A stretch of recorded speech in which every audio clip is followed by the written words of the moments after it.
Vamos lá então, sou o Dr. Lito, sou médico e hoje eu quero falar sobre erro, sobre você não ter vergonha de errar, não ter medo de errar, né? E eu quero ir mais além, na verdade, né? Eu vou expandir isso da área de estudos para as outras áreas da nossa vida, porque é muito difícil, né, você diferenciar uma coisa da outra, né? Eventualmente, para quem está estudando, estudar é a vida, né? Para quem está buscando aprovação em concurso, para quem está procurando passar em vestibular, enfim, né? Tudo isso é parte da nossa vida. Mas é uma característica, essa de você ter a coragem de errar, a disposição de errar, que se expande para outras áreas da nossa vida, né? Então, claro que falando dentro do ambiente de prova, de estudos, né, a gente se sente mal quando não tem um desempenho legal, né, a gente se sente derrotado, a gente se sente insuficiente, e que em certo grau é verdade, tá? A gente precisa ter a humildade de reconhecer que quando nós temos um feedback negativo, né, da prova, nós temos um feedback negativo da banca, nós temos um feedback negativo do simulado, aquele feedback significa alguma coisa, né? E significa que o teu desempenho está insuficiente, o teu preparo está insuficiente, né? Eu acho muito infrutífero fazer um tipo de discussão de se a prova é justa ou não, se foi bem cobrado ou não, porque embora, né, até a gente possa entrar no mérito, né, da justiça da prova, né, da qualidade da prova, invariavelmente quem é aprovado é aquela pessoa que conseguiu fazer a prova melhor, né? E não, veja bem, não estou falando que sabe mais, tá? Porque são coisas diferentes. É quem soube fazer a prova melhor, quem soube se preparar melhor para aquele evento que é o teste, para aquele evento, né, que é o exame. E para isso você precisa se expor de novo à mesma experiência de fazer o exame, né? E eu quero dizer como um todo a experiência, porque você pode muito bem estar bem preparado teoricamente, mas no dia, não sei, tu tá nervoso, né? Passou mal, já aconteceu comigo, né? De ter um piriri no dia da prova e não conseguir fazer a prova bem. Falando sério, assim, acontece, né? No dia tu pode ficar nervoso e fazer a prova com pressa. Também tu pode ficar inseguro e trocar as opções de um lado para o outro, né? De uma opção da letra A para a letra B e perder muitas questões por causa disso. Tudo isso requer um preparo. E a única maneira de se preparar é se expor continuamente a isso. Então fazer mais prova, de novo, de novo, de novo. E é muito improvável, né, que tu consiga dominar a técnica de fazer prova, a técnica de se expor àquele evento, né, que é a avaliação, em poucas exposições, nem poucas tentativas. Existem algumas pessoas que são muito tranquilas, que são muito de boas, né? Que conseguem fazer isso com excelência. Eu não sou uma delas, tá? Tendencialmente, eu tenho um número na minha cabeça, que é o número 3, que você só consegue fazer uma coisa bem feita meio que depois da terceira vez. Para mim, é quase sempre assim, né? Então, eu busco revisar 2, 3 vezes, tento fazer provas 2, 3 vezes antes de me expor à prova de verdade. Porque eu sei que eu vou errar. Eu me conheço, né? E eu também quero me dar a chance de errar para não ficar com medo de errar no final, na hora que for necessário acertar, né? Isso vale também para toda a nossa vida, né? Quando a gente transloca de uma área para outra, tu vai perceber que a mesma lógica se aplica a todas as outras. Então, uma pessoa que toca um instrumento, né? E vamos dizer que um dia, não sei, ela pensa em tocar para a família dela, ela toca num público, ela tem uma bandinha, não precisa ser nem uma bandinha da igreja, mas ela, não sei, ela tem uma banda que ela gosta de se apresentar em público, ou ela gostaria de se apresentar em público.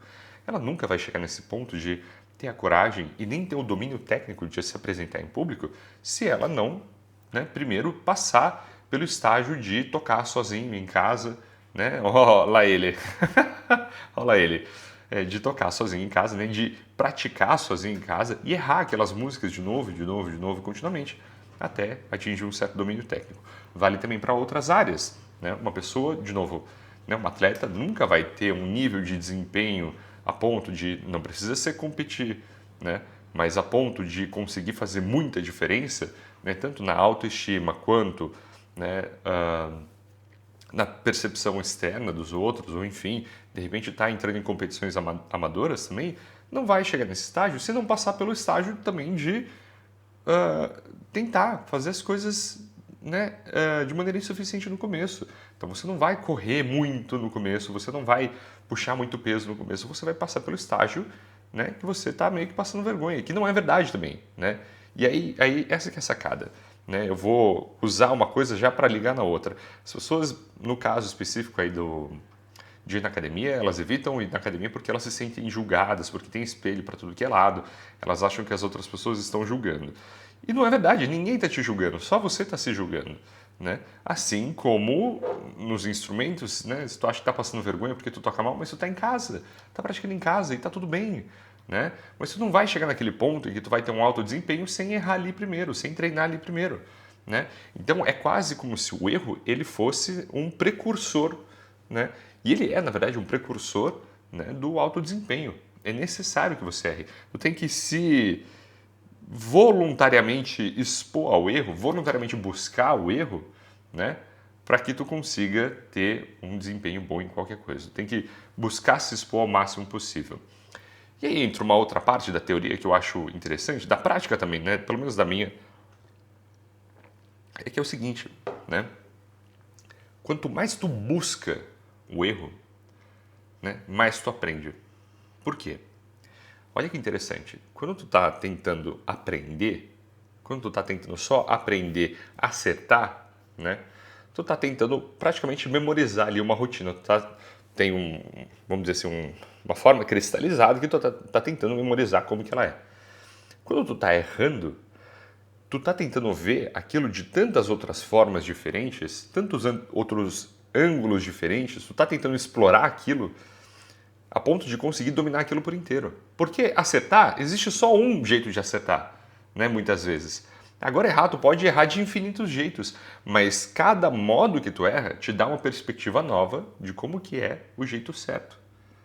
Né? Então, dentro da minha realidade aqui da medicina, eu sempre gosto de trazer isso, né? Dentro da minha realidade de médico, eu não posso errar, né, cometer um erro grosseiro, né, no dia a dia. Né? Eu posso cometer um erro mínimo, né? Um erro inócuo, isso acontece, né? E é normal que aconteça, todo mundo erra. Não, o que eu não posso é cometer um erro grosseiro. O que eu faço para chegar nesse ponto? Eu tenho que estar estudando em casa, né? Eu não preciso estar fazendo questões, a não ser que eu esteja participando de um concurso público, de um processo seletivo como o da residência, que é o meu caso agora.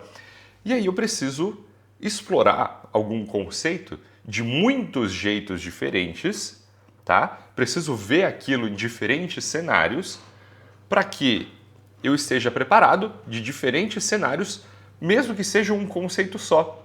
É aquilo que eu estava falando, quando você erra, quando você percebe diferentes cenários, quando você olha de diversos pontos de vista, claro que o conceito é um só, né? O objeto, a ideia é uma coisa só.